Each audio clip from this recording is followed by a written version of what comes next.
بسم اللہ الرحمن الرحیم۔ آج کے اس پروگرام کے لیے ہمیں اسلام آباد سے ایک خط لکھا ہے جناب ریان علی صاحب نے۔ آپ یہ پوچھتے ہیں کہ اگر کوئی شخص سو رہا ہو اور گہری نیند کی وجہ سے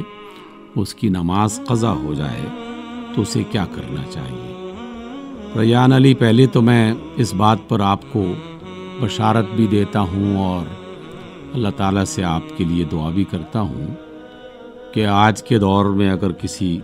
مسلمان کو اس بات کا احساس ہے کہ نمازوں کا اہتمام کرنا چاہیے اور اس عبادت میں کوتاہی نہ برتی جائے تو یہ بڑی توفیق ہے اللہ تعالیٰ کی طرف سے، کیونکہ یہ اللہ کی فرض کردہ عبادت ہے جس میں ہر مسلمان مرد اور عورت کو اس بات کا حکم دیا گیا ہے تاکہ وہ اس میں کوتاہی نہ برتے۔ بدقسمتی سے ایک بہت بڑی تعداد اہل ایمان کی آج کے اس دور میں نماز سے اس طرح غافل ہے کہ شاید وہ یہ سمجھتا ہے کہ نماز اللہ تعالیٰ کی طرف سے فرض کی ہی نہیں گئی، جبکہ اللہ کے رسول صلی اللہ علیہ وسلم کے زمانے میں اصحاب رسول اور بعد میں بھی یہ بتاتے تھے کہ ہم کسی مسلمان اور کسی غیر مسلم میں نماز کی وجہ سے فرق کیا کرتے تھے کہ جو نماز پڑھ رہا ہے تو ہم جان لیتے تھے کہ یہ ایک مسلمان شخص ہے، اور جو نماز نہیں پڑھتا تو ہم جان لیتے تھے کہ یہ مسلمان نہیں ہے، اسلام سے اس کا کوئی تعلق نہیں ہے۔ جہاں تک آپ نے اس کیفیت کا ذکر کیا کہ ایک شخص سو رہا ہے اور نیند کے عالم میں اس کی نماز کا وقت گزر گیا، جب اٹھا تو وہ قضا ہو چکی تھی، تو آقا رحمت علیہ الصلوۃ والسلام نے باقاعدہ اس کے بارے میں وضاحت فرمائی ہے کہ جو شخص نیند کے عالم میں ہو تو اس پر کوئی گناہ نہیں ہے، اور اسی وجہ سے آپ کا فرمان ہے کہ 3 طرح کے شخصوں سے قلم اٹھا لیا گیا ہے، یعنی ان کی خطاؤں کو خطا میں شمار نہیں کیا جاتا۔ ایک بچہ جس پر ابھی شریعت کے احکام نافذ نہیں ہوئے، لاگو نہیں ہوئے، ایک سویا ہوا شخص کہ جب تک کہ وہ بیدار نہیں ہو جاتا، اور تیسرا مجنون اور پاگل کہ جسے اپنے ہوش و حواس کا کوئی اندازہ نہیں ہے، تو جب تک بچہ بڑا نہ ہو جائے اور اس پر شریعت کے احکام لاگو نہ ہو جائیں، جب تک سویا ہوا بیدار نہ ہو جائے، اور جب تک مجنون ہوش و حواس میں نہ آ جائے تو ان کی خطاؤں کو خطا نہیں سمجھا جائے گا۔ تو اس لیے آپ علیہ السلام نے بطور خاص یہ بات ارشاد فرمائی کہ جب کچھ اصحاب گرامی ایک سفر میں شدید تھکن کی وجہ سے سو گئے تھے، اور جب آنکھ کھلی تو نماز کا وقت گزر چکا تھا، تو انہوں نے پریشانی کا اظہار کیا، تو آپ علیہ السلام نے فرمایا کہ اپنی نمازیں اسی طرح ادا کرو کہ جیسے تم نے اس سے پہلے ادا کرنی تھیں۔ گویا کہ جو نماز قضا ہو گئی نیند کی اس وجہ سے، تو جیسے ہی آدمی کی آنکھ کھلے تو بلا تکلف وہ اٹھے، وضو کرے، اور یہ دیکھے بغیر کہ اب کیا وقت ہے، وہ اللہ کے حضور کھڑا ہو کر اس قضا نماز کو ادا کر لے۔ بس ایک چھوٹی سی احتیاط اگر کر لی جائے تو زیادہ اچھا ہے، وہ یہ کہ اگر سورج بالکل نصف النہار پہ ہے، یعنی بالکل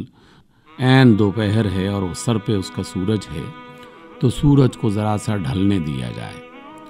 یا پھر سورج بالکل غروب ہو رہا ہے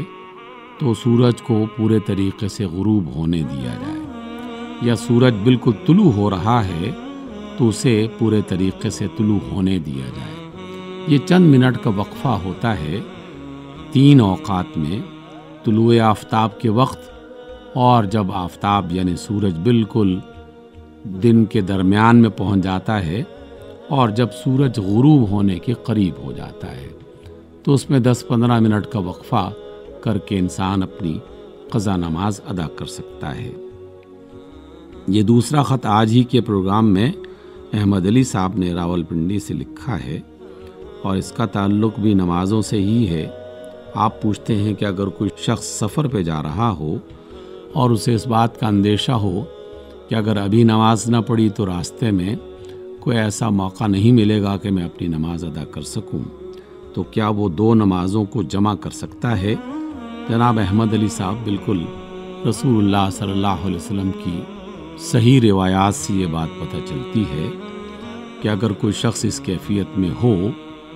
تو وہ حالت سفر میں یا بارش کی شدت کی وجہ سے ظہر اور عصر کی نمازوں کو جمع کر سکتا ہے یا مغرب اور عشاء کی نمازوں کو جمع کر سکتا ہے۔ جیسے ابھی آپ نے چند دن پہلے دیکھا کہ حج میں لاکھوں کی تعداد میں اہل ایمان جب عرفات کے میدان میں جمع ہوئے تو وہ سب کے سب حالت سفر میں تھے، تو وہاں پر ظہر اور عصر کی نماز اکٹھی باجماعت ادا کی گئی، اور واپسی پہ مزدلفہ میں جب وہ پہنچے تو مغرب اور عشاء کی نمازیں بھی مزدلفہ میں اکٹھی ادا کی گئیں، اس لیے کہ حالت سفر میں یا انتہائی مجبوری کے عالم میں ان کو جمع کرنے کا باقاعدہ اللہ تعالیٰ کی طرف سے رسول اللہ صلی اللہ علیہ وسلم کے ذریعے سے اذن موجود ہے، یعنی اجازت موجود ہے، بجائے اس کے کہ آدمی نماز ہی کو ختم کر دے اور وہ ادا نہ کر سکے۔ اسے چاہیے کہ وہ نمازوں کو جمع کر لے تاکہ اس کی کوئی نماز ضائع نہ ہو۔